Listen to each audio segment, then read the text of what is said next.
Welcome to Homicide Life on the Set, a podcast about the Emmy award-winning television show Homicide Life on the Street, with myself, Chris Carr, and Susan Ingram.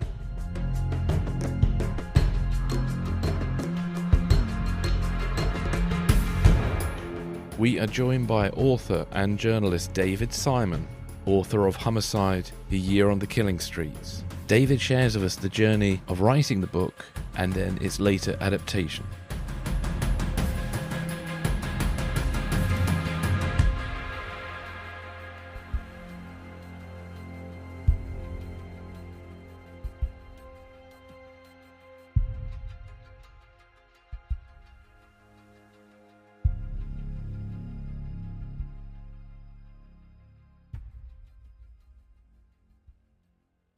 On today's show, we are joined by David Simon, and David was the writer of the book Homicide Year on the Killing Street that led to the TV show Homicide Life on the Street. And there's a whole interesting process that we dive into today about how that came to be. Susan, how are you doing? Hey, good. This was really a terrific interview, I thought. He gave such it was like a lesson in the progression of how a piece of art, how a book from a writer who wasn't a book writer initially becomes a book writer, and then the process of it being turned into teleplays, and his progression as a writer who knew nothing about television, is mentored through the process by many people.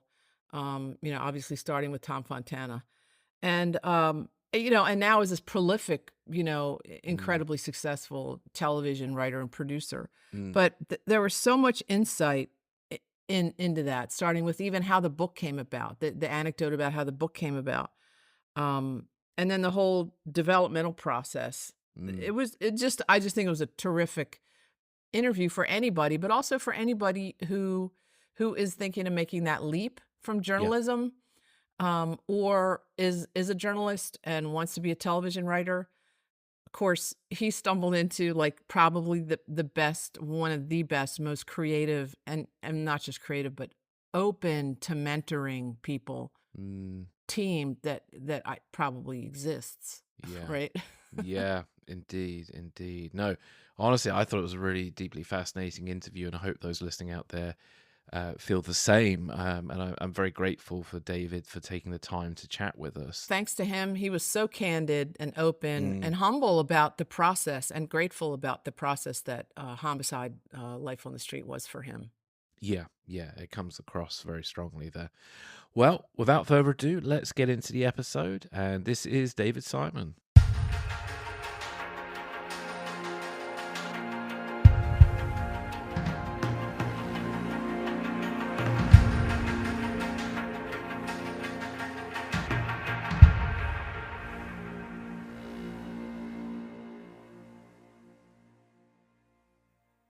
David, welcome to the podcast. It's wonderful to have you on here. Oh, I'm glad to be here. I'm glad you're doing it. You obviously need no introduction, so we're just gonna go straight in. I would love to know a bit about your time at the Baltimore Sun before joining the show Homicide Life on the Street. And you were on the beat for about 13 years. Yeah. And obviously it then led to your excellent book, Homicide, A Year on the Killing Street. So I was wondering if you could just talk to us a little bit about being at the Baltimore Sun and how that book came to be.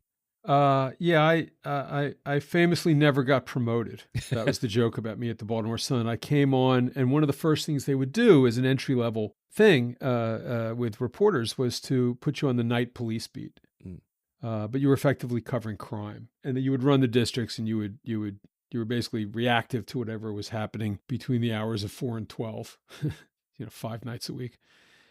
I did that for a couple years. I got promoted in one small sense, which was they found that I could write cleanly and fast in that newspaper style. And so they started to give me rewrite shifts on the weekends. They would make me the late rewrite, which paid like a 5% bump off of scale. And other people would dictate from phone booths to you, and you would put it together when news was breaking. But other than that, I was completely reactive, and it taught me to write fast and clean. But it also taught me the city, in that, I was a suburban white kid from Montgomery County, Maryland, from the DC suburbs.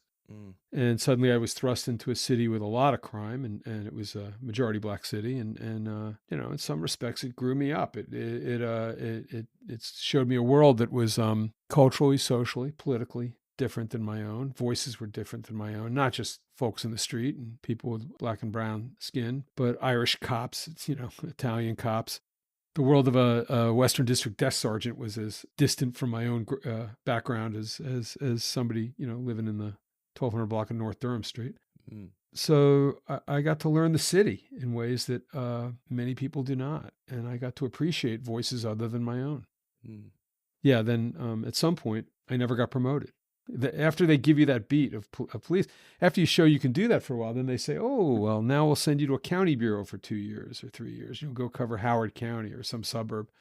And then if you do that well enough, hey, well, maybe we'll take you back downtown and you'll cover a more dignified beat like medicine or, what are you interested in? Courts or maybe federal court or they'd send you to Annapolis to cover the state legislature. I just stayed covering crime. I took to it so well. And of course, they needed me around the rewrite desk that they never quite promoted me. And the mistake there was that I just got more and more interested in the details of the beat. And eventually I figured out I'm going to write a book about death investigation if they'll let me into the homicide unit. And they did. They somehow did. Right. How much of a leap was that from your journalism writing to writing nonfiction? Well, it was all nonfiction, Yeah. I hope, or they shouldn't have had me as a reporter. But there was a structural leap. It happened in stages, in that I started writing magazine articles for the Sunday magazine, and I wrote 3 or 4 narrative magazine articles about issues that interested me or stories that had come to pass, and those were effectively the equivalent of chapters in what once you teach yourself to write a magazine article, you're at least on the road to maybe writing a book. If you think about it, Yeah. you're writing it. You're not writing in that formulative newspaper style of a police said yesterday story. You're now trying to tell a story with a beginning, a middle, and an end. You do that 20 times in a row in sequence, and you might have a narrative account that you could call a book. So that started. I started writing magazine articles, and then the critical moment for me was Christmas, 1985. I wrote a very light, if I do say so myself, deft column about Christmas in the homicide unit. I went up there with a bottle of liquor, mostly to thank them for answering the phone in the middle of the night when you're on the 4 to 12 shift and they've got a double murder and you're trying to get information and your deadline's coming up. So you had to sort of you had to finesse those guys a little bit. They were always, they preferred to answer their own questions rather than to leave it to the PIO, to the press officer, because they could hold back certain details that were critical.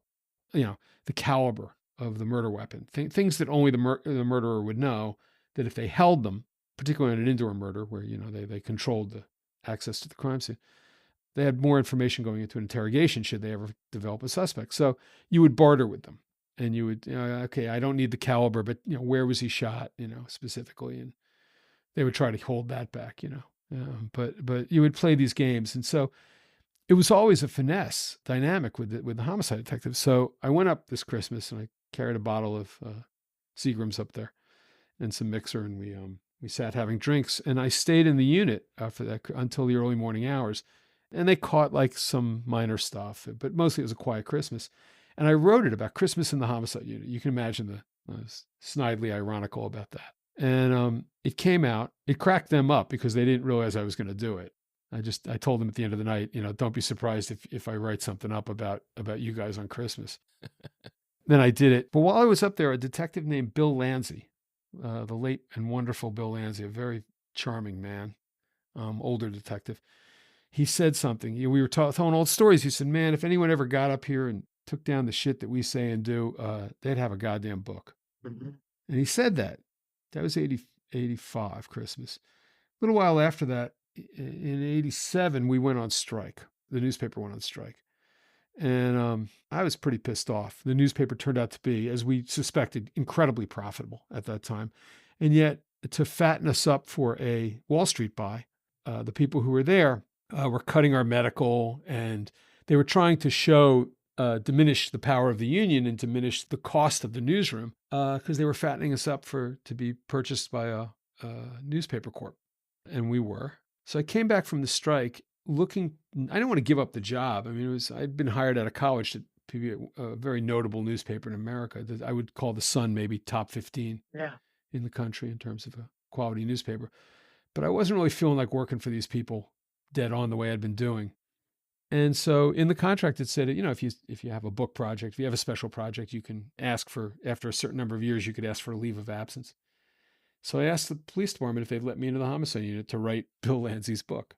And they said yes. And I took the leave of absence. And that was 1988, January 1st. And when he said that, was it a light bulb moment at the time, or was it a light bulb moment 2 years later when you were ready to jump? It was something I put in my back pocket because I thought, wow, I wonder how they'd let me in, and could I write that up? But I didn't do it right away, and I was working on a project, a very long-term project for the paper about a famous narcotics trafficker in Baltimore, Little Melvin Williams. Sure. That ran in January of '87, so I had to get that out of the way, and I had to clear the decks. And I think I needed to also sell the book. Once I got in, I needed to sell the book to a publisher and get money to live on. So it took a little time to do all the logistics, but incredibly, they let me in. Wow. I don't know if they would have done it a year later. I don't know if they'd done it a year earlier, but that window, the police commissioner at the time who considered my proposal was named Ed Tillman. And he'd been a homicide detective earlier in his career. And he, when people asked him why he did it, because the people in the homicide unit, the commanders there were opposed to my joining to my following them around. But Ed Tillman said, well, he told this to Dick Lanham, who was the CID commander, and I think secretly was a little bit delighted that the book was ongoing. I later became friendly with Lanham. Lanham said that Tillman told him being a homicide detective was the best years of his career. I think he was very innocent about it. I think he would like to have read the book. I hope he did. The fact is that by the time I think the first drafts went to the department, I think he was very ill. He developed a brain tumor. He died shortly thereafter. So I never had a conversation with Ed Tillman directly about what he thought about the manuscript. Oh, gosh. Good legacy for him, though. Well, I don't know. Oh, right. I mean, when we did The Wire, we named the middle school. We named the middle school where the kids went in season 4. We named for Ed Tillman. Oh, nice. I thought, that was my way of saying thank you. And at the detective level, was there a level of trust because you covered them so often, or just not really because you were a journalist anyway? Not right away. I was at first, they were wary of me at first, and I was also a curiosity. One of the things you do as a reporter in that instance is you make yourself into a little bit of the fool. You don't act like you know everything, because you don't. But also you're willing to be the butt of the joke. And I found this to be incredibly effective on any story, but particularly where you're embedding with somebody and you're trying to get their trust, is act like you're the idiot. Act like they have to explain everything to you, and then they will. That is not unique to me. When I talk to other reporters who had achieved journalistic penetration of other cohorts, I was talking years later to Evan Wright, who wrote Generation Kill, which we made into a miniseries. He was embedded with the Marines in the Second Gulf War, with recon Marines in one of the lead units into Baghdad. And he endeared himself to them by being a complete idiot. And he was anything but a complete idiot. He understood it's not my job to know everything now or to pretend that I do. And, they went from distrust in a matter of, on his arrival to, we don't give a shit. You're along for the ride. And, as long as you're willing to ride with us, we're not going to take the pen out of your hand, and, we're not going to hide. And that's what happened. Over time, most of the detectives just ceased to be wary. I became furniture in some respects. Right. And in other respects, I became what one of them, Terry McLauriney, a man that I love dearly, the philosopher king of the unit, the profane philosopher king of the homicide unit. He referred to me as, he said, we were a bunch of bored house cats. And he meant it in the sense of, we're all sitting around the office with not enough to do or too much to do some days. And they threw a little mechanical mouse in. And they said, here, play with this for a while. And after a while, we forgot you were writing a book. We just thought, look at this idiot today. There were so many practical jokes. I was subject to a lot of teasing, and I didn't mind it at all. With every day, I became more part of the furniture. Right. Did any moments from that time really sort of stay with you even to this day? Oh yeah, plenty of them. That year was like I mean, first of all, I learned to drink that year in a way that I never drank before or since in life. I mean, that was the only time I approached that moment where the next day drinking some hair of the dog became practical or elemental. Right.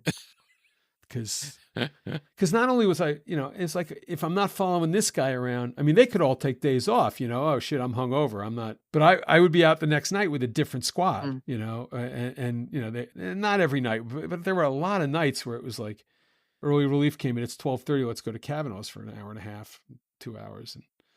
And then I'd be back at Kavanaugh's the next night with another squad. And it was like, holy crap, my liver must be 3 times its normal size. So there was that, and that led to a lot of hijinks and comedy. I remember various moments of just wonder at being in the room for certain moments, certain dramatic moments or certain comic moments. And, I'm thinking, well, that's something I didn't expect to have in my book. That's a moment that I couldn't have conjured in a million years. I wouldn't have understood it had it been explained to me out of the room. That could be either interrogation room or on the street or, in somebody's living room. Moments of great delicacy, moments of, ribald ridiculousness. It was a wonderful year. And there were moments where I felt much the interloper and almost ashamed to be violating people's privacy. I dressed the part. I looked like a detective, cut my hair, took the earring out of my ear, wore the suits from Macy's. I was probably the worst dressed detective. Yeah, they were proud of the fact that they'd made it to plain clothes. For me, as a reporter, I never wore suits or ties as a police reporter, but all of a sudden I had to. Right. But there were other moments where I thought, thank God I was here, because I now have something that nobody understood in the way that I'm going to make them understand it. I was very proud of the year of reporting. Anytime during that time, did it occur to you that it would end up on screen, or did that happen later when the publisher wanted to sell it the rights? Yeah, I'll tell you a story about that, which is I was offered a sum for the book as an advance, and then I was offered a little more by another publisher. And my agent at the time, who was not my agent for long after that, I mean, I turned out I had signed with, for lack of a better description, the wrong person. But he said very casually, he said, "Well, this guy's giving you more money up front, but they want to have the dramatic rights, the theatricals." I said, "What are theatrical? Like I'm a reporter from Baltimore. I'm not thinking about TV shows."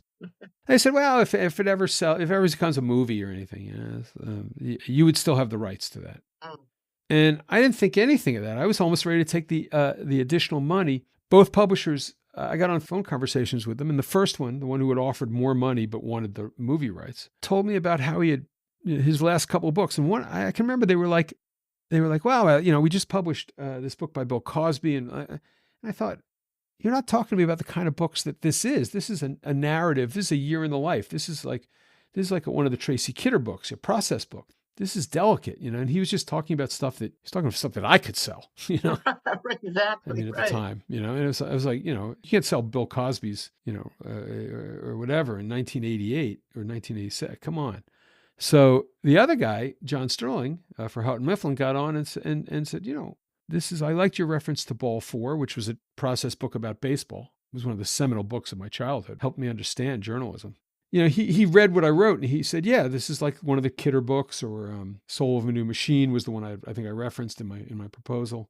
He understood what I was trying to do, and I had a really dynamic conversation with John. And so I signed with John and somehow luckily kept the theatrical rights, because I didn't think for a minute that anyone was going to buy this book and make it into anything. I wasn't of that world. I was a newspaperman, and that was it. So no, the answer is absolutely not. And then later, when it happened, I was like, okay. Yeah, go make a TV show. Maybe I'll sell more books. That's good. When you have actors, can we put their picture on the paperback? That'd be great. Thanks. Yeah. I had no sense of, and I certainly had no sense of ever going to work in television. Right. That was I was going to be a newspaper reporter for the rest of my life. And how long between that, the book, the publisher purchasing it, to Barry Levinson finding it, or it being sent to, oh, you sent it to Barry? Is that what I heard? How did that happen? Yeah. Well, I at first they sent it to about 15 different filmmakers, but not Barry. Or no, they did. I'm sorry. They gave me a list of the 10 that they were sending it to. And I looked at it and I said, well, they all sound great. And that's great. Hey, this is my one contribution. What about Barry Levinson? He's from Baltimore. That was it. Huge. Guy. I'm sitting on the rewrite desk at Baltimore Sun talking to some guy in L.A. in the literary department of CAA. What about Barry? Oh, you want Barry on the? Okay, we'll send it to Barry. So they did. So they sent it to Barry.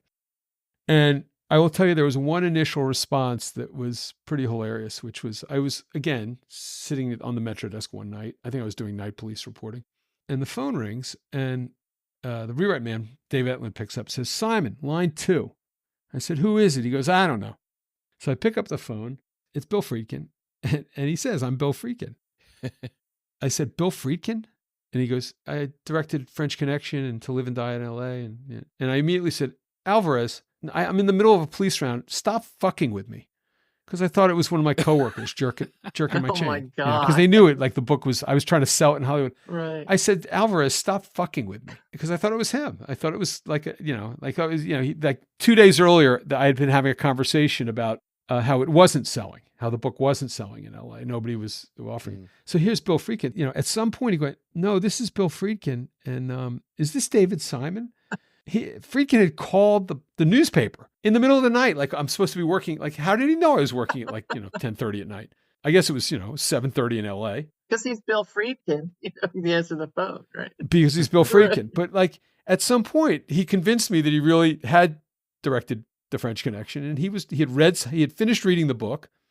And so for about 45 minutes, I thought, Bill Friedkin's going to buy my book, and it's the next French Connection, and I'm going to be standing next to Bill Friedkin, and this is so cool. And the call concluded with him saying, well, anyway, I really enjoyed the read. Thank you very much. Oh, wow. And he hung up the phone, and I waited for him to call the agency, or, never heard from him again. He called just with a book review. Oh, he just liked the book, and he said, I'm going to call this guy at the Baltimore Sun. And that happened. And so I never talked to him again until years later. I was making Treme. It was years after Homicide even. And I was and I was in a building down in New Orleans where all the production crews kind of work out from. And he was down there to make a movie, and I was working on Treme, and we passed in the stairwell. And I said, and I recognized him. I said, oh, you're Bill Friedkin. I said, I'm David Simon. You read my book. And I told him the whole story. I said, I couldn't have believed it. I thought that conversation was going to end with you saying, well, I'm going to option it, and it's going to be a movie. He goes, oh, no, it wouldn't have made a good movie. He said, but it made a good TV show, right? I goes, no, it's all fine. That actually happened. Funny. Oh, wow. I talked to Bill Friedkin twice in my life. Once was that call on the Metro desk, and the next day was long after everything. But then Gail Mutrix in Barry Levinson's, in his shop, had read the book. And what I didn't know was Levinson was engaged with NBC to make a television show. And they had passed on the idea of doing Diner as a continuing series. So they said, what else have you got? And at that moment, I think Gail delivered her assessment of the book, and then Barry read it, and they sold that. Yeah. And the thing that's amazing to me is, first of all, you've heard this a million times, but fucking brilliant book. I mean, it's just absolutely brilliant. Yeah. But also that it went so quickly from publication to screen. I mean, maybe that's not quick, but to me, it seems 2 years to take that incredibly dense and detailed material of your book, and to pull out all the stories. Obviously, they didn't pull them all out, all 7 seasons. They started pulling out what they wanted, for the pilot and for the first season. Yeah. I mean, they picked it was picking and choosing into maybe season 3 and 4. I think they still had material in the book. Yeah.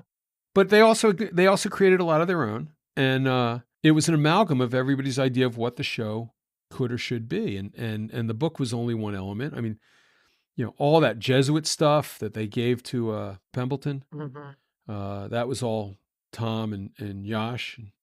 I think the development of stronger female characters had to do with Julie and Anya. And I mean, I think in some respects it was an open tablet for a lot of different writers and their ideas, and I think the book was spinal, if you want to, I think it was sort of central to the spine of the drama, but it was not. At times, I don't think it was entirely primary. Sure. There were elements that I saw introduced even in the first season that had nothing to do with the Baltimore Homicide Unit that I had covered, and I was comfortable letting it go. I understood it was its own creation very early. The one problem I had, was probably my problem as much as theirs, was I was nonfiction boy.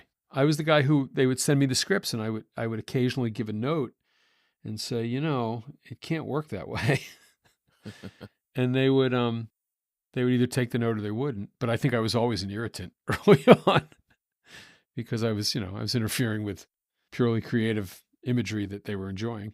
So yeah, in that process, as they're developing it, they have your book, you've passed it over, which I would assume at first might have been kind of scary, but maybe not to Barry. But you pass it over, and before you're brought in to write Bop Gun, was there any collaboration? Did they often come back to you? Not really. I mean, I would say they sent me the scripts. They had the courtesy of sending me the scripts, and I gave notes. I gave careful notes on some, particularly on the pilot, and then I guess the next 2 or 3. I mean, I remember the process as being, sometimes it was helpful. Sometimes it led a guy to a better moment if they liked the note. And sometimes I was just, throwing a hand grenade without knowing it. Right. You know what? I remember one time I was trying to describe the wad cutter bullets, the unique wad cutter bullets in the Lena Lucas murder that ballistically had led them to charge the suspect. And those were reloads that were, reloads are like, they're what they sound like. They're like reloaded bullets, reloaded slugs that are like dumped back into casings for really cheap ammo. Sometimes the projectile is facing backwards. It's firing a slug. It basically was a very important telltale in that case, but it was very hard to describe what a bullet like that would look like. So I basically asked a guy for a couple of reloads, and he said, yeah, and he handed them to me, and I mailed them to Paul Antanasio. And Paul Antanasio was like, who is this nut in Baltimore who's sending me bullets through the mail, But I was just trying to help. That was true. That happened. But that helped. I mean, he sort of, Right. yeah, he was like, sort of like, okay, wad cutters. Now I know what a wad cutter looks like. That's great. I love it. But there were other moments where I think it was just a hand grenade, but I hope it's helpful. But like, there was an episode earlier on where Kay Howard has a dream that she found a gun in her suspect's, in the person she suspected, her person of interest's bedroom or living. I forget where she had the dream. So they go and they kick in the door and do a search and seizure. And I had to very politely write a note that said, what a detective has a dream about is not probable cause. And you need probable cause, legal cause, to write a search warrant. You have to have enough justification that you have to explain what it is in order to get a judge to say you can kick in the guy's door. And the fact that you had a dream last night isn't going to cut it. Right. And so, sometimes it really was a little bit of, sorry, nonfiction boy is here to oppress you, ruin your moment. But that's about the extent that I was basically just a little bit of a bullshit meter, and that's it. And I didn't try to get beyond that. And I should back it up and say that before they hired Paul Antanasio, Gail Mutrux asked me if I wanted to try to write the pilot. And I said, and I think correctly, no, I don't know what I'm doing. I've never written anything like a teleplay before, and certainly haven't, written any drama. I don't know what I'm doing. I don't know how to pace that. Right. And I said, no, outright. And I said, you know what? Get back to me when there's 5 or 6 or 7 episodes, and I can see what a template for this show is and how it works and what the characters are and what universe you've created. And then maybe I'll take my shot. And that was Bop Gun. So you were still at the Sun when you wrote Bop Gun, right? You weren't on staff yet until like season 4 or 5, right? Yeah. I didn't join until the end of season 4. Right. So what was that like? So I obviously watched all the episodes in the last year, but then watched a bunch of yours in the last day or two. Did you know when you were writing it that Robin Williams was going to be the dad? Didn't know anything. No. I had a call from Tom. He said, and Tom gave me, it was a 1-paragraph beat sheet that just said, take us from a case all the way from the murder to death row. The guys are on death row. That was it. Really, not even specificity that it was a family visiting Baltimore. Just that. Wow. Yeah, no, it was nothing. It was nothing specific. I rebelled on one thing, which is, and again, this is nonfiction boy reacting. If I'm going to take you from a murder to death row, I'm taking you across 7 years. Mm. Yeah. At a minimum. I mean, that's, the levels of appeals involved in such a thing would be, profound and delicate and would go on forever. And so the idea that I was going to show you this guy actually being executed, which was the beat sheet, I backed away from that right away. The next thing I did was I called my friend Dave Mills. And David Mills was an African-American writer who was one of my closest friends, who I worked on the college paper at Maryland with. He was a wonderful and brilliant journalist. At the time, he was on the style section for the Washington Post. So we were both full-time newspaper people. But when we were in college, Hill Street Blues and St. Elsewhere, that first round of really quality drama started showing up on television, hour-long drama that was had a maturity to it that other TV did not. And David at the time was running both the features page of the student newspaper, it was a daily in Maryland, and also the op-ed page, or the ed page, I should say. And he would sometimes pause in the middle of putting out the paper, the daily paper, at 10 o'clock at night to watch these hours of TV. He'd pull out his little black and white TV and plug it in and watch at his desk. And we'd be like, David, come on, man, write your headlines. We want to get out of here. He's like, no, I'm not missing this. So I remembered this. So I'd been given an hour to write of television. I said, David, he said, wait a sec, you have an hour of a show by Tom Fontana and Barry Levinson? I said, yeah, they're giving me an hour to write. And he said, that's insane, And I said, well, I know. That's why I'm calling you, because you actually watch this stuff. Yeah. And I didn't follow it with the same degree of devotion that he did. So he said, yeah, I'll write it with you. So that was, we partnered on that first hour together. We wrote it in about 2 weeks. We took it to the point of them charging the shooters, but we didn't take it to death row. And we didn't write it with Robin Williams at all in mind. In fact, our script was evenly divided between the POV of the shooters and I guess the kid who did the shooting and the guys who they thought did the shooting, but weren't actually the gunmen. Were just in on the robbery, and the family. Right. And of course, once they got Robin Williams, they needed more for Robin Williams to do than the kids. So a lot of our stuff for the kids got cut, and more for Robin Williams was added by Yash and Tom. Once they got Robin Williams to do the episode as a guest star, that was transformative. So the amount of scenes we had for Kid Funkadelic and the other kid and Tweety and all the characters, that went down. And so I'd say about half of that script in the end was still David and me, and half of it was the other writers. And we felt like, therefore, we had failed, because in newspapering, if somebody rewrites half your story, my God, Yeah. Run on your own sword, take a pica ruler and disembowel yourself. But what I didn't realize, and what I would only realize when I became a producer rewriting other people, was, my God, you got half your pages are still you. Right. You're writing as a freelance, and you got half your pages past the writing staff. You did fine, but I didn't realize that at the time. I felt like we had fucked up. So was that when you were doing Bop Gun, and I know, unlike features that I'd been on where everybody shooed the writers off the set, obviously the writers were on the set a lot on Homicide. Were you on the set before Bop Gun, or was Bop Gun when you first came, actually walked onto the set? And what was that like? I showed up a few days at the pilot just for raw curiosity. Like, oh my God, you guys are making a TV show out of my book? How am I not going and standing there and watching? And that was just pure tourism. I was happy to be a tourist. I went there. They hired some of the detectives to be on-set consultants. I went them to consult. Sometimes they fell into what was happening and they were helpful.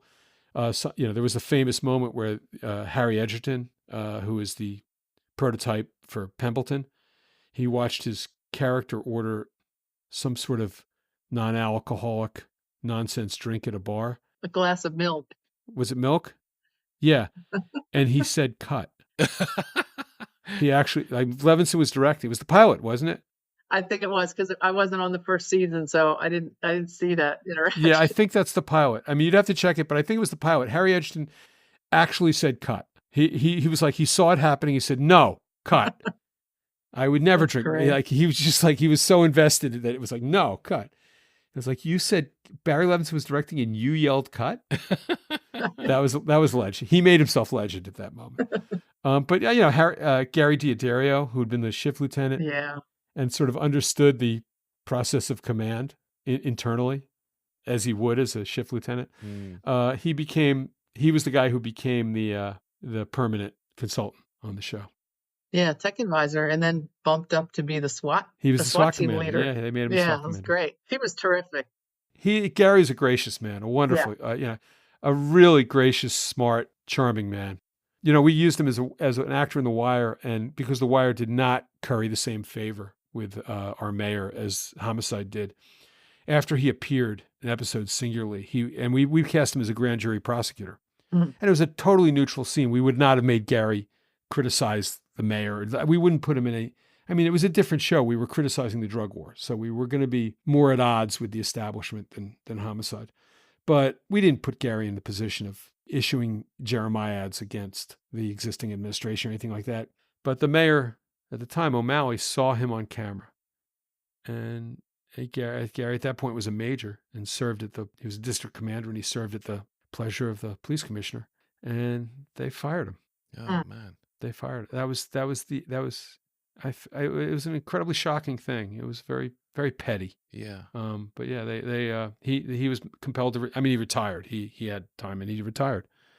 But that was really remarkable. I was in a diner probably back in the fall or the spring, and there was a guy in the diner with his wife that looked exactly like Gary. I mean, exactly like him. And so when I got up to leave, I went up and said, "Excuse me, I'm sorry to interrupt you, but are you Gary Diodario?" And there was this long pause, and he looked at me and he said, "No." And I thought, it might have been him, and his cop instincts were to say, "No, I'm not Gary." Maybe. Yeah, who wants to know? Yeah, exactly. Yeah. Who wants to know? And I always wondered if that was really him. David, if I may, I've got one question I really wanted to ask you because I'm quite fascinated by the writing side of Homicide. So you mentioned online that Tom and James Yoshimori and other writers were kind of like the show's architects, and they could have schooled you when you joined the show for writing in later seasons. What did they say to you about how to approach the writing? Was there anything in specific that kind of stood out to you? Well, I'll tell you the break-in. And when I say half the pages of Bopgun, my first episode, made it, it wasn't like it made it verbatim, because the truth was we overwrote everything. We wrote like prose writers, like writers who understood the pacing of prose. And in prose, every paragraph has to justify itself. That's probably the way to say it. In screenwriting or playwriting, every line has to justify itself. It's somewhere halfway between poetry and prose. Cadence matters. Brevity matters. The fact that people talk in a fragmentary way when you're trying to make them real. They don't talk as in soliloquy very often. That they're often interrupted. That the people don't say what the logic of a Chekhov play. People don't say what they mean. They say what they want to be heard saying. And what they're really thinking is sometimes obscured. These elemental truths to writing a screenplay are not as evident in writing prose. Now, as somebody who was writing narrative nonfiction, I was well aware that I had a good ear. I understood how detectives talked, and I could get quotes down. This is nonfiction, so I'm getting quotes down the way they're said, and I'm not making the quotes false. So at least I'm being trained in how people really talk, because I'm using quotes in prose. But pacing and making every line justify itself rather than merely every paragraph was something I had to learn over time. So I turned in that first script, and Tom would get to an overwritten page. Tom's notes, I saved some of them. I saved that whole script because it's a wonderful artifact of my life. Tom would get to a page that just had all this long explanation, ornate inside baseball detective stuff. And he would just draw Z's. Like he would have like a little caricature of himself. He would draw like a little cartoon version of Tom with his eyes closed and just Z's down the page. Yeah. It was, It was good editing in a way. Yeah, absolutely. So I set about a process. I was on a journey of, can I get stuff through Tom without him realizing that I was clearing the room? And that was helpful. Yeah, Yash said to me, start reading plays. Mm. And he said, did you read any plays in college and I said, yeah, I took Shakespeare and, we read, I think I read a couple O'Neills and Ibsen. And he said, read Chekhov and Pirandelli. And he handed me a book of Pirandelli. And he said, well, I'll get Chekhov. And I took that up. I was like, okay, he's right. I'm writing. And remember, most of the people writing in that show, not all of them, but, Tom and Yash and there were more, but they'd all had Eric Overmyer. Mhm. Eric Overmyer. They all began as playwrights, not as teleplay writers. They began as on the stage. And that's how they took to looking at certain episodes as being a good episode is not only, continues the stories you have and the themes you have, but it's thematic unto itself. And it has a certain number of acts and has to deliver unto itself. And that's where my education began was, I better read some more of the plays that I stopped reading when I left school. I even at the time I was going to the Shakespeare Theater and, I was somebody who loved going to the theater, but, I made sure to see more. Tom had his sensibilities and, you either figured them out. He allowed a lot of independence, and it's why a lot of Homicide episodes turned out distinct and different. And as a showrunner, he gave you a leash, and it was a long leash. And I have a lot of respect for everything he taught me, not just about what works and what doesn't, and what a good drama does, but what you do on set, what you do with how you deal with actors, how you cast, how you. The first of everything that I got a chance to do was under Tom. He is my mentor when it comes to television writing. I've had really good mentors my whole career. I had Rebecca Corbett, who went on to be a great editor at the New York Times and, Pulitzer level. She was my night editor. John Sterling was a wonderful book editor. And then I had Tom, sort of the Uber guy setting the pace. And he's magnificent in a lot of ways. There were moments where I felt like I had a delicate like twist on humor, like I couldn't get it past Tom. And one of the ones was, I don't know if you guys saw on The Wire, but there was one thing that I used it as the cold open on I think the 4th episode, which was they're trying to move a desk in the office and trying to get it into an inner office, and as it turns out, I use it as a metaphor for that people in the unit are fighting themselves. They're at cross purposes. So 2 of the guys come in and they assume wrongly that they're trying to get the desk in the office. It's halfway in. And 2 of the guys assume they're trying to get it out. And so they fight each other. And, and we played it for laughs, but it was also a metaphor for what was going on in the unit. And so I had an episode where they were fighting I had an episode like that, and I used it as the teaser in a Homicide episode. And Tom just wrote Z, Z, Z, Z, Z. Like, what is this?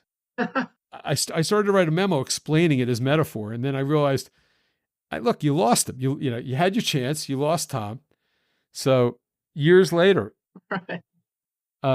I was at a party with Tom, and I said, "You remember this teaser?" And he didn't. It was one page of many. I said, "Yeah, no, you wrote Z's all the way down the page," and I said, "I used it. It worked." Really? So let's just say he was routinely right about so much that when I actually thought he was wrong, I savored it. Yeah. And it's interesting when you talk about the emphasis on reading plays, because it struck me again. Anytime I watch the show, it strikes me how good it is. But just the last couple of days, I rewatched like 7 or 8 episodes, and I'm thinking Shakespearean, I'm thinking biblical, but also even with the Shakespearean and the biblical, it was real. It never felt false. That's what I think is so. You mentioned earlier the episodes being unique. And that was one of the things that really struck me. I would be a little bit more delicate with it and say, when it was real, it was real. You have to remember, I'm the guy that sat in the homicide unit, and I was the guy who was the police reporter for 13 years. So Yes. saying it felt real, not that it was real, right? There are moments where it completely leaves the page of Sure. I mean, even in the later season, it's not like they. I mean, I remember giving a note to Tom where there was a moment where, is it Kellerman or Lewis? I can't remember. One of them is just in a state of emotional distress, and it's one of those existential deaths where somebody threw a bowling ball off of a overpass and killed somebody. And so they're sitting at the end of the pier looking down at the water, and he throws the bowling ball in the water. And I got the script, and it was such a wonderfully written moment, but I had to be nonfiction boy and say, that's evidence. They're going to need that. Yeah. That's evidence. Right. I understand it's a beautiful moment. And Tom understood it was a beautiful moment, but he took the note and basically they throw the bowling ball in the water, and I think it's Lewis says to Kellerman, or I think I have this right, but he says to him, he says, that's evidence. We're going to have to send the divers. We're going to have to go get that. He added that line of dialogue. So, I mean, there were moments that were, one of the things that I think liberated the show was it was not trying to be a pure police procedural. It was trying to do something different. Right. It was very different from NYPD Blue in that respect, which was very much centered around the POV of actual detectives and actual casework. I think Homicide had aspirations elsewhere. Yeah, it always felt more about life itself. They would talk about life whilst investigating death. That was always my read of Homicide. Yeah, I think so. Do you remember on Something Sacred, which was the priest killings, when at the end they're trying to get the kid that knew who the perpetrators were to talk, but he didn't want to turn his buddies in? That kid was a great actor. And what they decide to do, they take him out of the box and they take him to the morgue and they show him all the dead bodies. And Templeton's very dramatic in shoving the kid's face up next to the dead people. And then they lock him in the cooler. And then they take him to, and I don't remember where we shot this, but they take him to some beach in the city, some area where you can look out over the bay. So it goes from this horribly. I wrote that. I wrote the thing about the bay, and yes. I don't remember that being the priest killing. Was that the priest killings? Because I don't think I was on that episode. It was part 2 of the priest killings, Something Sacred, because he was. Did I they write were trying that? to get. Yes, you wrote part 2. Yes. So I watched part 2 this morning. I mean, you got to help me. It's been 2 decades. So 3 decades, and I know I don't remember everything either. So the thing that really struck me was going from that grisly darkness to taking the kid out to the bright, beautiful bay and the water, and the kid, the sympathy that you get for the kid at the end when he looks out at the water and says, "Is that the ocean?" Yeah, I wrote that. I wrote that line. You did write that. Well, that's why I watched it. And they said, no, that's just the bay. The ocean's bigger. Yeah. Yeah. I remember that. I wrote that. Yes, you wrote it, and it was absolutely beautiful. He was a good actor. He was. Yeah, amazing. I'm forgetting the name of the actor now. It's just a shame. But Avery Kidd Waddell, who apparently now is also producing. It's funny to look at these kids and then 30 years later, they're all grown up and they're producing now. But that moment, the contrast between the dark and the light, but also the sympathy. I forgot. Yeah, go ahead. I also remember that I used an old blues song by Blind Willie McTell, which was "You Gotta Die," an old spiritual where he plays on the 12-string guitar. It's like from the 1930s, I think. Yes, absolutely. I used that, and I think I used another similar song by John Mooney. I Wish I Was in Heaven Sitting Down. I was basically mining old country blues. And that was a question whether you got to write in, you got to make suggestions for music, because I always wondered if that was laid later, that the writers didn't know what was going to be laid over it, or you made suggestions. I think it went both ways. Sometimes they would leave holes and the music supervisor would find something appropriate. Sometimes you would write a song in and you'd hope it cleared. If it didn't clear, the music supervisor might find something else, or you might have a second suggestion. Sometimes they would look at your suggestion and say, how about this instead? It was pretty democratic. But I took particular pride in, and from the very first, I mean, in Bop Gun, when you're with the stepmom or the whoever was raising the shooter, and you're in her house, she was listening to a Sonny Boy Williamson song, "Don't Start Me Talking," And I put that in the script, and it cleared, and it ended up in the show. Yeah, I mean, I took particular pride in my musical choices for the show, and a lot of them made it, and some of them didn't, but I took pride in it. Yeah. But yeah, I remember that whole sequence, and yeah, it took him to the morgue, and you know what I didn't remember? It's amazing. I didn't remember what the murders were. Mm-hmm. That it was the priest murders. I didn't remember any of that. I remembered how they break the kid as they show him death, and then some element of the world, of the larger world beyond his own existence. Yeah, that worked. Sometimes the magic works, sometimes it doesn't. Yeah, and he didn't want to snitch, so that's why they went so deep trying to get him to talk. And also, in a way, trying to save his life too. Whether they did or not, I don't know. But the realization that sparked on that kid's face in that scene was just terrific. Really beautiful stuff. Yeah, that I enjoyed. We shot that out at North Point, over on one of the beaches. Oh, that was North Point. No, what's that? Well, it's like down Fort Howard, down the end of that peninsula. Huh. Yeah, somewhere down near there. And I know we talk about your being the journalist boy or the nonfiction boy and making suggestions. And obviously having to come to that realization, I have to let some things go. This is fiction. They've created characters that are not the real detectives. They're characters in the show now. But were there moments, whether it was scripts you wrote or scripts others wrote, that you felt like rang particularly true in their characterizations of the detectives, even if it wasn't specifically, Edgerton or... Yeah, there were many moments that I thought, oh, I'm glad to see that. That's real. Sure. And some of them had nothing to do with my book. I mean, sometimes people would find moments that I thought, yeah, I mean, all of the characters were more philosophical than a lot of the real cops. Mm. A lot of the real cops were very practical. And that's true of all crime fiction. I mean, in this sense, a lot of people who cover police or who do that job of death investigation or who cover it truly know that many, many cases are made with an absolute indifference to motive. Mm. But motive is the why people kill is what makes it interesting. Except the why you figure out who killed who, sometimes you don't even know why. So it's all about opportunity. It's about, physical evidence, witnesses, opportunity, and then who lies to you and who doesn't in the interrogation room or in the witness rooms. And sometimes, the fact that somebody had a reason to kill somebody is utterly irrelevant. Here's the gun. Here's two people who saw him do it. He's on the street. Oh, look, you got some video. And it goes to court. And you never know why.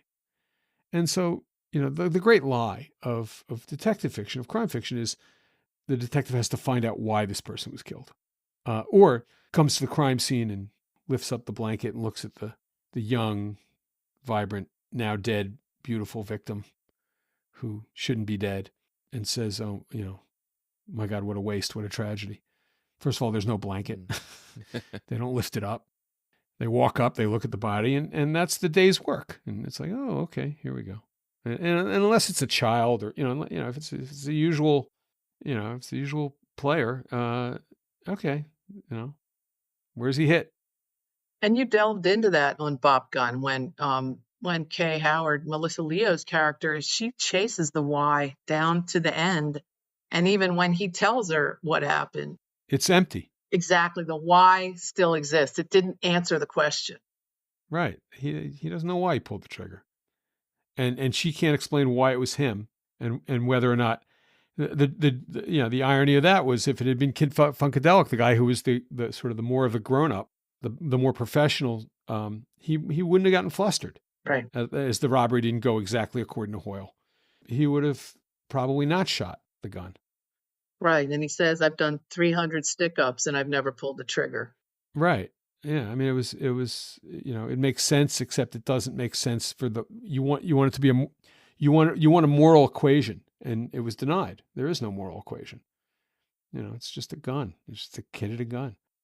Yeah. I mean, the moment in that episode where, to what you were saying before about, is there a moment I thought was real, is when they're all sitting around the office and they're overheard by Robin Williams, by the father, and they're talking about how much overtime they're going to make on the case, which is a very normative conversation in any homicide unit. when you catch a murder of a taxpayer, of a citizen. Instead of it being a drug player or somebody who doesn't rate, or it's in a zip code where nobody gives a shit.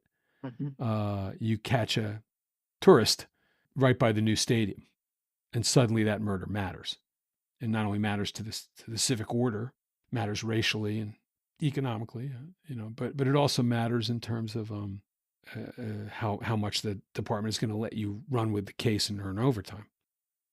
As they say in the homicide unit, first is the cases are red, then they're green, then they're black.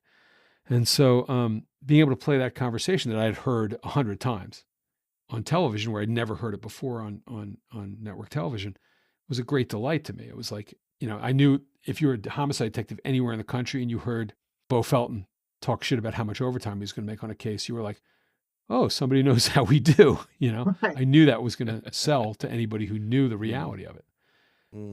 So when you had an opportunity to do that, it felt good for me anyway. And the flip side of that scene, when G takes Robin Williams into his office and explains to him why you don't want Bo Felton to be sympathetic. You want Bo Felton to chase down the murder cold-heartedly, right, to find the person. And I loved it when he said, you do not want him to grieve.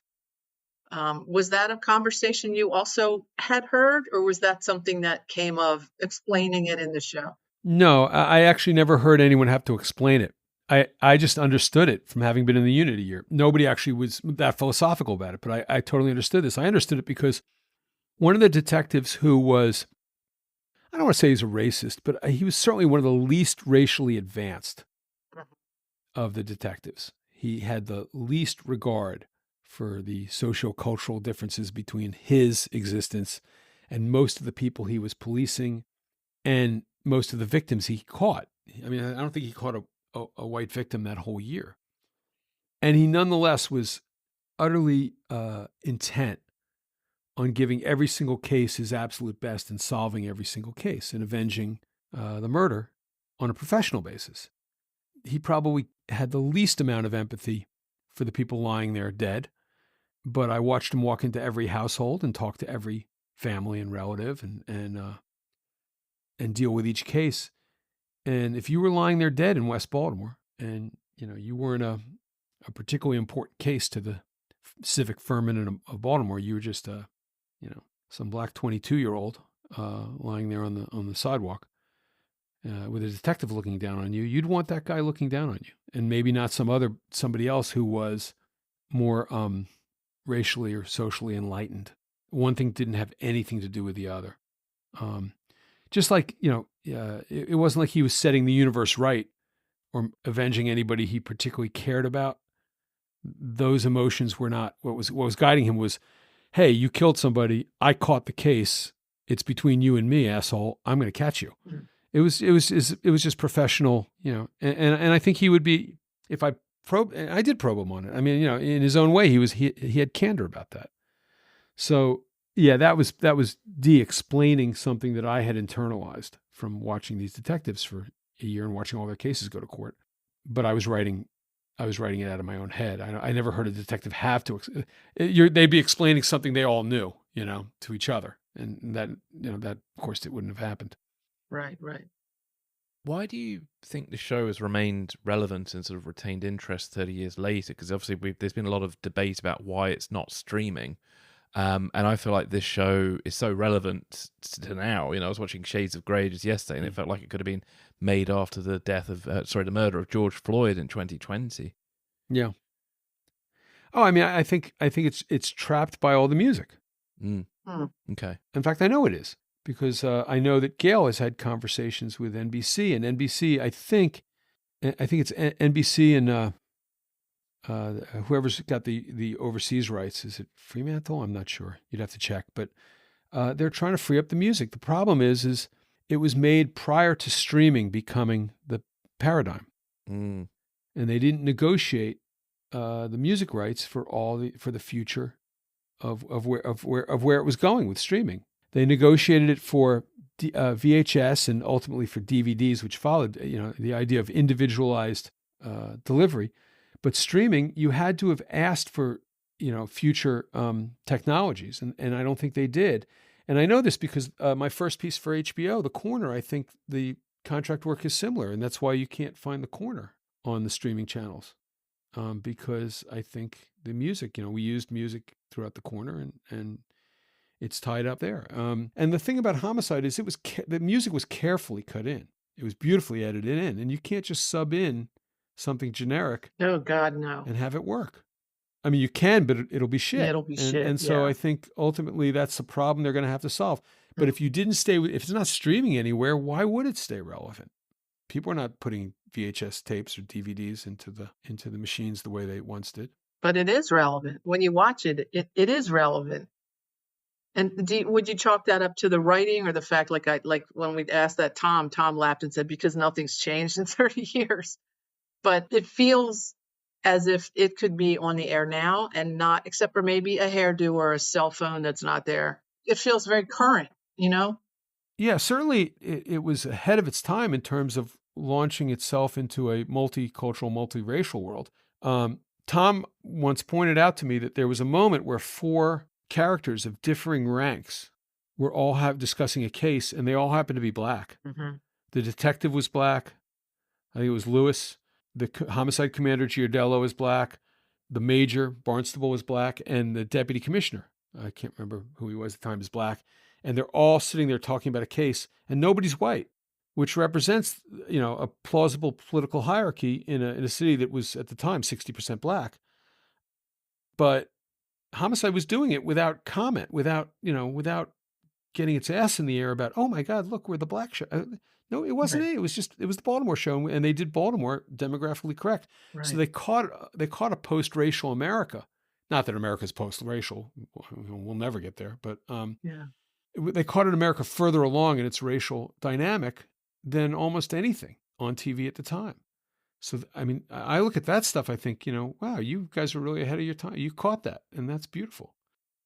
Yeah, and I think the way it was shot also was ahead of its time, and that makes it feel current as well. Yeah, I think so too. I mean, it feels documentarian, particularly the early years. I mean, I think we laid a lot more track later on. Not that I understood any of this when it was happening. I had to be taught all of it. When I showed up on set the first time, somebody showed me them filming, and I said, "What's the guy standing next to him doing, pulling that knob?" And they said, "He's focusing the camera." And I said, "Wait, the guy looking through the lens doesn't focus the camera?" Exactly. Who are you people?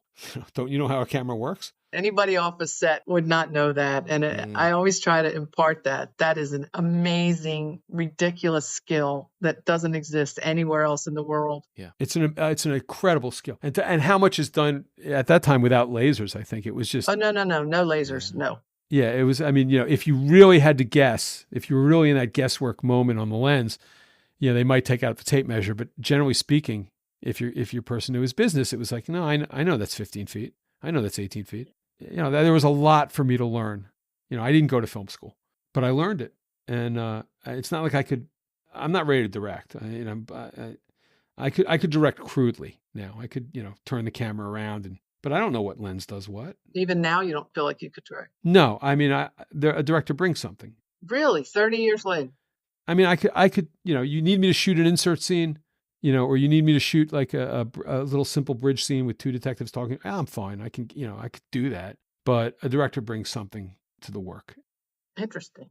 And certainly your director of photography does in terms of consistency and, overall theme. And yeah, absolutely. What I did learn was I learned very quickly when something isn't working. I can tell you now why. And I can tell you what we're not doing. If the camera's not doing what it needs to do, I can speak in the negative and say, make it positive. Right. I learned that. I knew that second season of The Wire. It was after Homicide. It was after everything. I internalized everything they tried to teach me on Homicide. My second project for HBO, the guy who was the director, producer, Bob Colesbury, passed away tragically in surgery between seasons 2 and 3. Showed up on set, season 3. I can't just be the ears. I have to be the eyes because Bob's not there. And a director was showing me a shot that he thought could play a whole scene. And I realized the camera was doing something the camera shouldn't do. And I described it. And somebody said to me, "Oh, Truffaut Hitchcock." And I said, "What?" And they said, "Oh, the Truffaut his interview with Hitchcock, Famous interview. Yeah. yeah, where the camera can't anticipate, can't know more than the viewer should." And I knew that, but I knew it not because anyone had explained it to me. I knew it because it bothered me when the camera did that. I stood enough in Video Village to understand when something's going wrong. And so then because of that, I read I said, "Oh, yeah, no, this makes sense." Yes. I have it on my shelf. I should go revisit that. Truffaut, Hitchcock. Yeah. It's like, Yeah. oh, they know what they're talking about. But it's like Bob Colesbury, fourth episode of The Wire, he elected to cross the line in a barroom scene, go behind the bar with two guys talking. And he had to explain crossing the line to me. And he had to do it with ketchup bottles and, at lunch with ketchup bottles and, whatever, and salt shakers. Right. And I had to come back to him the next day and go, now explain it again because I lost it. It didn't come naturally. But then again, that was the thing. They sent you to set. At first, you're just there to make sure they say the lines right, But after a while, you're there to protect the script in terms of the visual as well. And you need to learn. And that was the great thing is as I said, Tom and Barry and basically all of them, they basically were training people to do their jobs. That was unique. I mean, there are lots of shows in LA and in New York where they don't even want to send you to set in that respect because they don't want to create competitors. They don't want you selling your own show 3 years later, 4 years later. Not with Tom and Barry. They were raising us to be producers, and it was a great gift. And not just me, but Anya and Julie and Tom and Yash and Eric Overman. We all were being raised, no matter how senior or junior you were, to be showrunners. And it was a great gift, and it was incredibly gracious. Some people in the writer's room, like Daryl Wharton Mm-hmm. and Joy Lusko, who were in the office that came up, wrote screenplays, and then came up and were also mentored into the process. Yeah. Yeah. Well, Joy was my assistant on The Wire. She was my first assistant, and she wanted to go into directing, and she made the transition to being a director. And I mean, I took that as a continuing responsibility on my own work, which was Tom did this for me. So if I can show you all the aspects of production and get you closer to making your own stuff, that's my job. I don't care about the competition. Of course, I had the luxury of doing it at a time when the streaming exploded. They were taking so much content. It was like the more the merrier. But Tom was doing it when there were only 3 networks. He was still trying to raise you up to be I remember I thought there was no greater and easier job than being a story editor. You weren't responsible for anything except moving pages and going to set and, making sure the pages were upheld. And Tom, I remember being at a staff dinner at, I think it was Ruth's Chris Steakhouse. Tom all took us for steaks and whiskey and, his wild turkey appetizer. And we were all like happily drunk in one of the back rooms. And Tom was saying, and now I'm going to make you into producers. And Anya and I were like going, no, no, we don't want to.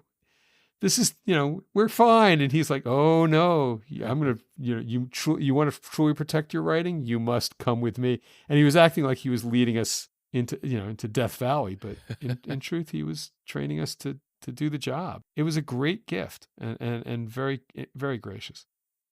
So many people have said that show, unbidden by us asking, have said that show was the best experience of their careers. And I think a lot of it was, one, the attitude that you rolled into, which was the let me teach you, but also you had mentioned earlier the idea of freedom. There was a freedom, in the writer's room, but there was also a freedom on the set for the way the show was created, which made it really exciting for everybody that had come from either traditional feature filmmaking or traditional television, that it was something different and interesting and exciting and engaging. Obviously, we only remember the good stuff. Yeah. But there was a lot of good stuff. And everybody has said how much that show meant to them and how much they learned and that it was the best experience of their careers, which has really been cool to hear. Yeah, I think so. Yeah. I will also say the other thing it taught me, and this was a Jim Finnerty thing as well as Tom, and I have to credit Jim, the late, great, and legendary Jim Finnerty. The money isn't yours.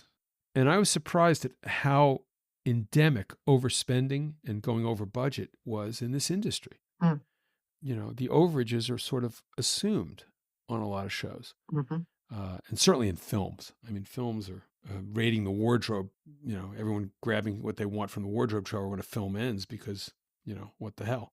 On a continuing show, one of the reasons Homicide stayed on the air with modest ratings for as long as it did was all the money went on screen, and they never went over, and they did not waste money, and they treated the money like it's not ours. It's not ours to take. It's ours to preserve, so that we can go back to NBC and say, give us another year. We'll spend the money. We won't go over. We won't.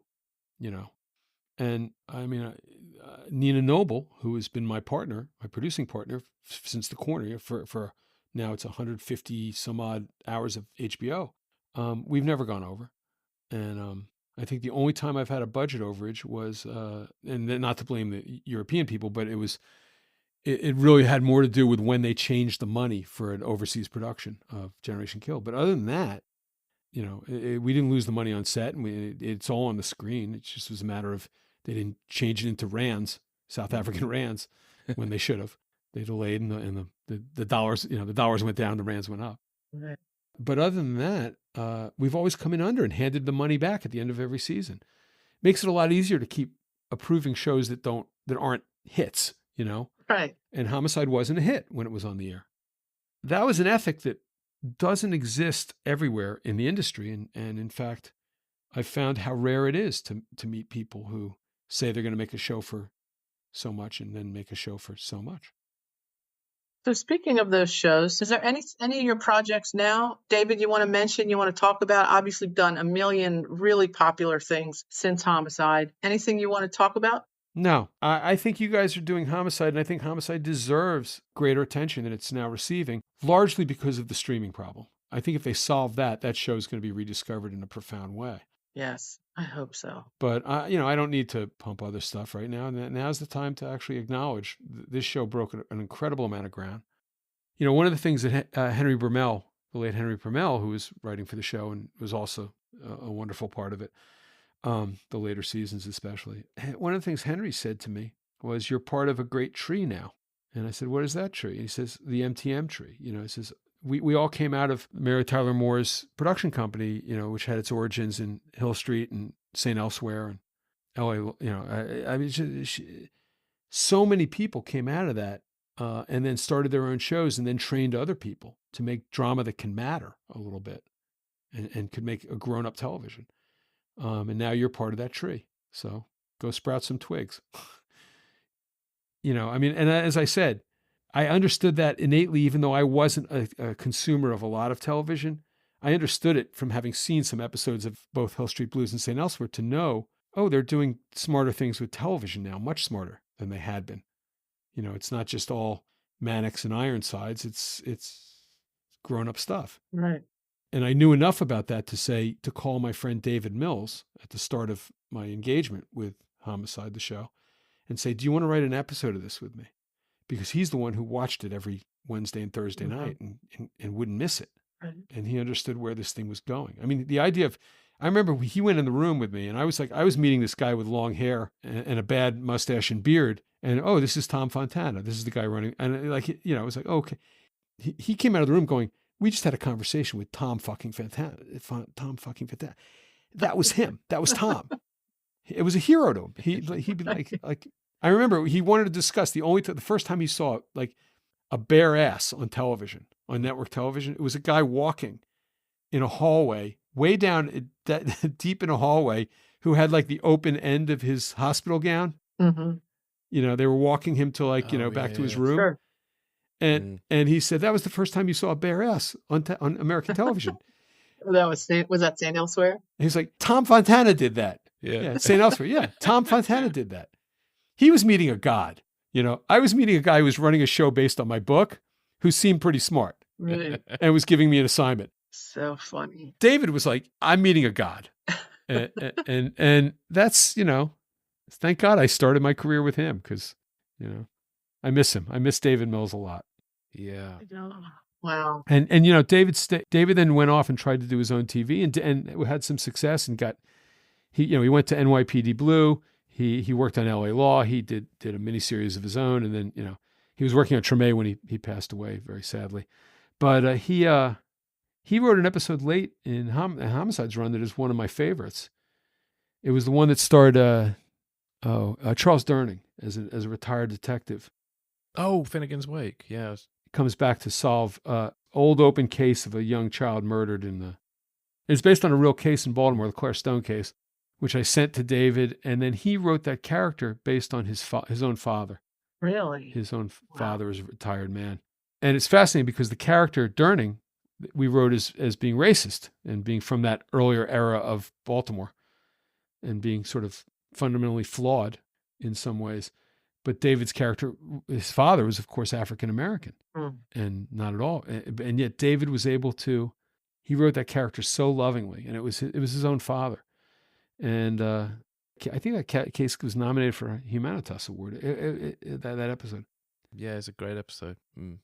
David loved the show and continued to love the show even as he worked elsewhere in the industry. But enough. Enough, David. Well, David, thank you. Thank you so much for your time. It's been brilliant. Yeah, this has just been terrific. All right. Well, thanks. And thanks for including me. And thanks for doing the other guys first, because, again, they mentored me in that show. They really did. Thank you. Thank you. Absolutely.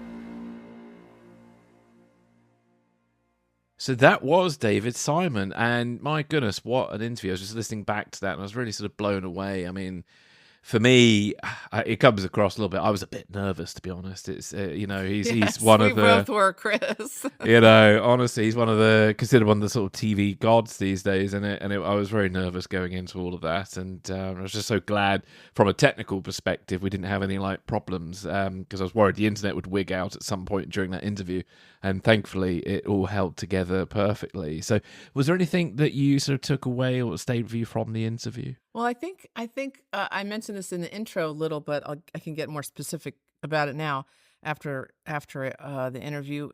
It was so great to have his candid opinion and often very humble opinion about how he knew nothing before he walked onto a set. And I love the anecdote where he said, "What's the guy doing next to the camera turning the knob?"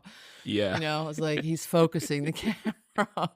What do you mean? What do you mean the camera? The guy that's not looking through the camera is focusing the camera. I could relate to that when I love that. first studied film, because I came from sixth form college, which is senior high. We did something called media studies, and we trained on video. And obviously video cameras have autofocus and you focus it yourself. And it was only until I trained on film that I realized, focus pulling is an entire job of its own. It's amazing. So yeah, it's a very important job too. Yeah, and that's just he was really candid about his naivete about film television production and like I mentioned in the intro, what a great lap to land in, with Tom Fontana and the writers that Tom mentored into writing and producing, and his open-heartedness in bringing people into the business that he obviously mentored people who he recognized talent in. Yeah. Too. Yeah.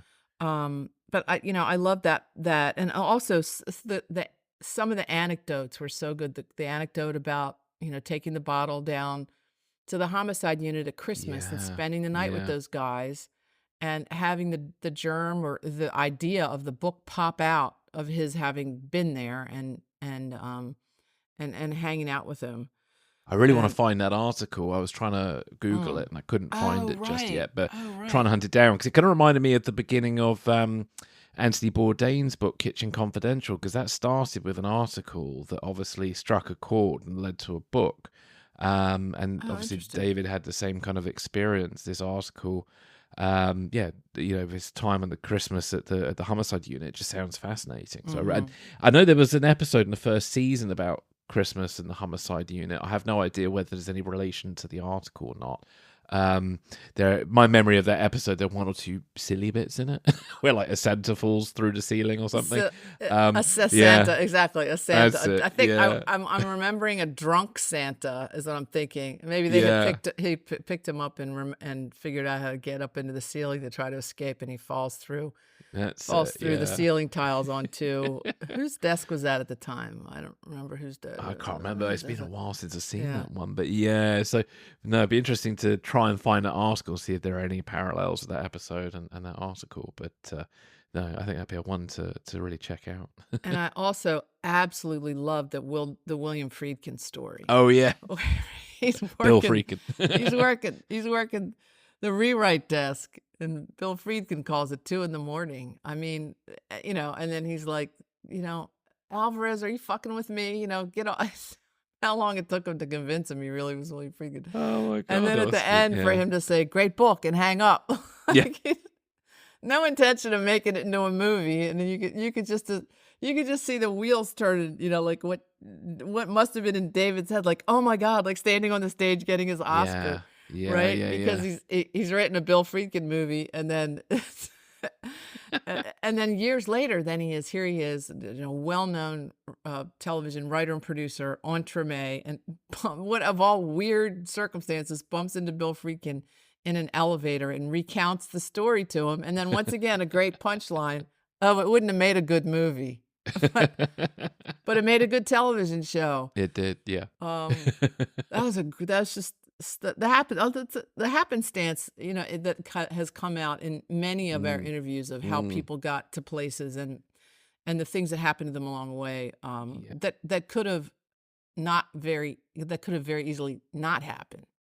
Indeed, It's kind of fun. Yeah, and having William Friedkin call him up is such an alien experience for David back then. So you would instantly think that somebody's messing with you. It's like if you suddenly got a phone call from the president of America or something, like hold for the president on line 1 for us. Right. You'd be like, who the hell's it would take quite some convincing, really, wouldn't Like it? the guy that directed The French Connection is calling me at work at 2 a.m. Like, how does that even? This is great. It's just that's a great story. It is brilliant. I also like along with Tom's mentoring, which obviously David early on was asked to write the pilot. He's like, nah, I don't know what I'm doing. No, I'm not going to do that. Which also I thought was amazing. Because I think many people, even if they didn't know what they were doing, would have said yes. And whether they could have been able to do a good job or not is another question. But then, he comes on later in the later seasons as a full-time staffer, and also consulted his funny stories about, his wanting to impart his journalistic and his homicide unit knowledge into things that were the minutia of things that, aren't going to be in the script. Was good, but also I thought it was telling and good advice for any writer that's trying to make the switch from either narrative long form nonfiction or narrative fiction into writing teleplays, that Jim Yashimura said to him, read plays and read these specific plays, because plays are much more similar to how you write a teleplay or a screenplay. Because you have to get to what's happening in much fewer words with there's no, if you look at a script, there's very, very little narrative description. There might be a sentence, introduction of a character and what they're like, but they're very, very short on narrative descriptions of what's happening, who people are, why they're there, how they feel. That has to come across in the words of the script. And so, pointing him to read some of these awesome classic playwrights. I think very valuable lesson there for screenwriters, including myself. I think, if anything, people of my generation are a bit underread in those areas. And I've certainly read many scripts over the years by screenwriters, and you can tell that they're too influenced by other movies. And I think that's a common problem that I think, David's advice makes a lot of sense. And also, I think, because David came from the reality of homicide investigations of his time as a journalist, I think that truly informed his writing as well, and really helps this show, the episodes he worked on, and his advice. his book inspired this show, so that's what grounded it, and I think that's why this show has that realistic feeling, even though he does say in his interview with us that obviously it feels real, but it's not real, because there is this fine line between artistic license and reality. But I think that that groundedness just gives it that sense of authenticity, which I find other shows, especially more recent shows, are lacking. So I feel like a lot of writers are more divorced from the reality of the topic they're writing about than they once were.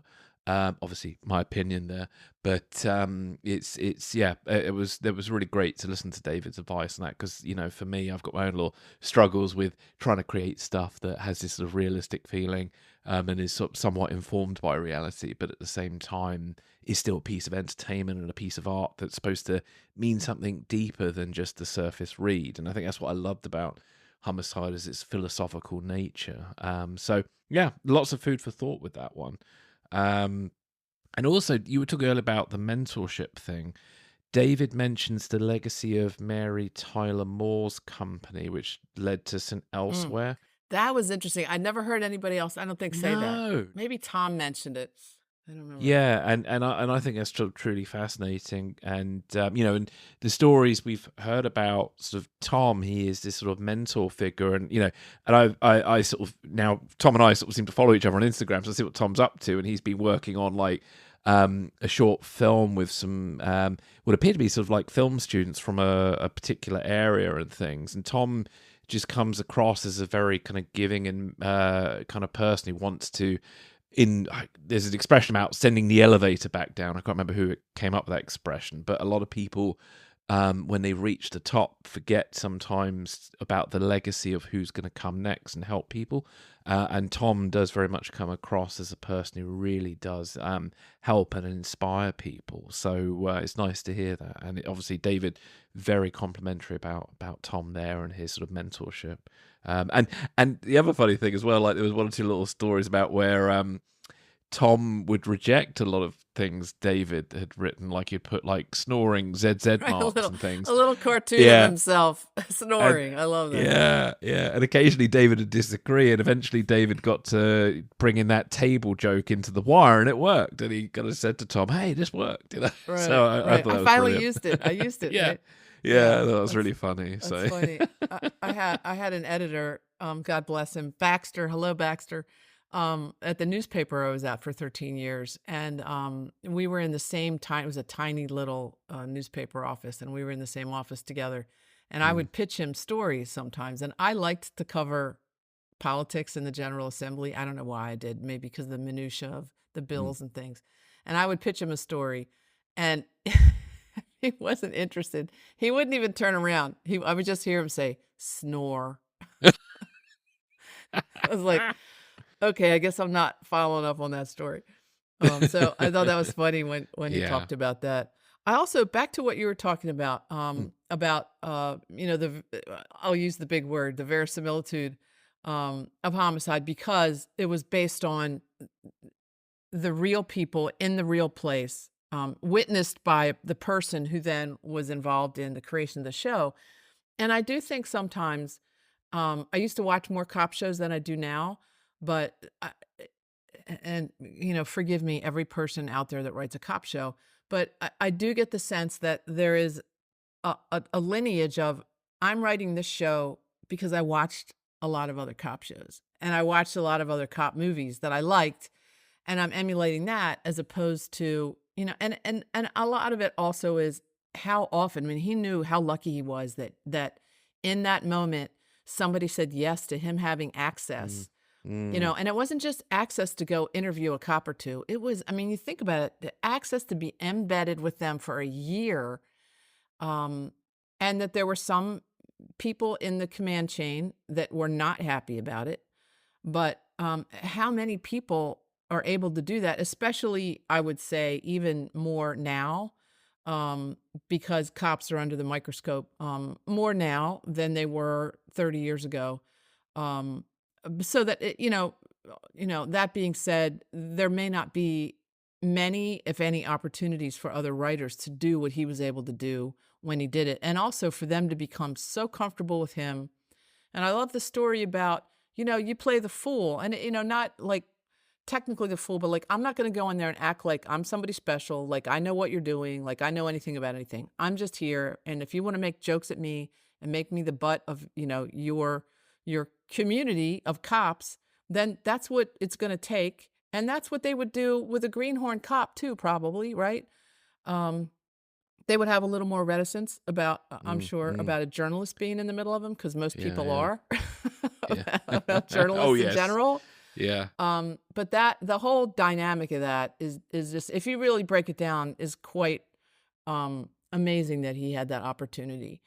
And I thought it was interesting that, when we asked, I think I said, were there particular scenes or particular scripts or parts where you really felt it rang really true? It rang true. Obviously knowing that it's fiction, knowing that it's a drama. But one of the things I loved what he said was there were some points particularly that were not taken from the book, that were not taken from the original source material, that had developed from the writer's knowledge of that world, and then put it into a script, that were true, not true in the journalistic sense, but true to the place and the emotion, and true to the world of that, of the homicide detectives, but not part of something that had been witnessed or written by him. I thought that was really telling too, about how hard the other actors who did not write the book, who did not hang out with the cops 24/7, how well they integrated their minds into that world and were able to write it even without it being original source material. I thought that was interesting. Yeah, indeed. And in fact, the story behind the writing of Bop Gun was a pretty interesting sort of behind the scenes, because obviously quite a lot was taken out when Robin Williams came in after the fact, and also David put his foot down about, he didn't, because originally the intention was to have the story from the crime through all the way to death row. And David pointed out, well, that would take 7 years, and that's not going to work in a 45-minute or 50-minute episode. So even then he would know when to push back, because that's the thing, when you're a bit, should we say, green behind the ears and all that, and faced with, hey, I've potentially got a career in entertainment and stuff, it's very easy to be a bit too agreeable and not push back sometimes on certain things. And then a bit like with our interview with Reed Diamond, he pushed back on some of the intentions with his character, and it led to a better show and some really good stuff. And there's been one or two comments from that episode where people have sort of agreed that Reed doing that did lead to a better experience and stuff, and maybe in later seasons there wasn't enough pushback and it led to some storylines that didn't quite work so well, that may have been intended for that kind of, with the original interpretation of Reed's character. So some really great stuff there. So no, I'm just so pleased we managed to pull this off. Really great. I feel very grateful, and and thank you again, David, for your time on this show today. It's been brilliant. Yeah, thanks, David. It was terrific talking to you, and I really appreciate it at the end. We ask everybody at the end, when we remember, to plug whatever they're doing. Like, you got something going on, or you're working on something, you have a production you want to talk about. And for him to turn it back on us and say, no, the focus should be on this, and I'm so glad you guys are doing it. That just blew me away. It was like, wow. The depth at which people have, the depth of feeling that people have for this show just continues to blow me away. I mean, I knew it, but the interactions we've had with everybody along the line that have had that kind of depth of feeling for the show has really just been an amazing, touching gift for us, because we're hearing it unbidden, and sort of like, I didn't know that was what people were going to say. Yeah, indeed. Yeah. Terrific stuff. Thanks, David. Yes, thank you, David. And, thank you everybody out there for listening. And if you're enjoying this podcast, obviously, please, many things you could do. First of all, please write a review on your podcast app. All reviews help kind of juice the algorithm and help the show appear in people's feeds and make it more likely people will spot the show. Second of all, don't forget to sort of follow us on social media. So we are on Twitter, Blue Sky, Threads, and Instagram, and it's just at Homicide Pod. because it wouldn't let me make a longer username than that, but there we go. But you'll find us all on the social media there, and please, retweet. If you're enjoying the episode, please just share it with friends. And I'm really enjoying interacting with some of you in the comments and things. It's been really great. So yeah, it's lovely to sort of meet a lot of people who are fans of the show, and it's been quite touching seeing how Homicide has touched different people, and it's something I think we talked about. We'd like to explore with our kind of coffee room chats. We're going to expand on that a bit later on, maybe later this year. And it's just been really nice hearing the stories, like how Homicide's inspired some people to go into law enforcement. It's inspired somebody to become a defense attorney. Somebody else became a judge, and so on. And it's just very interesting to see that. And so, thank you very much for sharing all those stories and telling us about how the show touches you. So, really appreciate that. Thank you. Yeah, and coming up, our next episode, we have a chat with some of the sound guys who had an incredibly challenging job on Homicide: Life on the Street. So have a listen, and then we have some surprises coming up after them. So keep listening, and we'll keep turning out these just amazing conversations with people. It's just been terrific. Yeah. So thank you very much for listening, and thank you very much for your enthusiasm, and we will catch you on the next episode. Take care. Take care.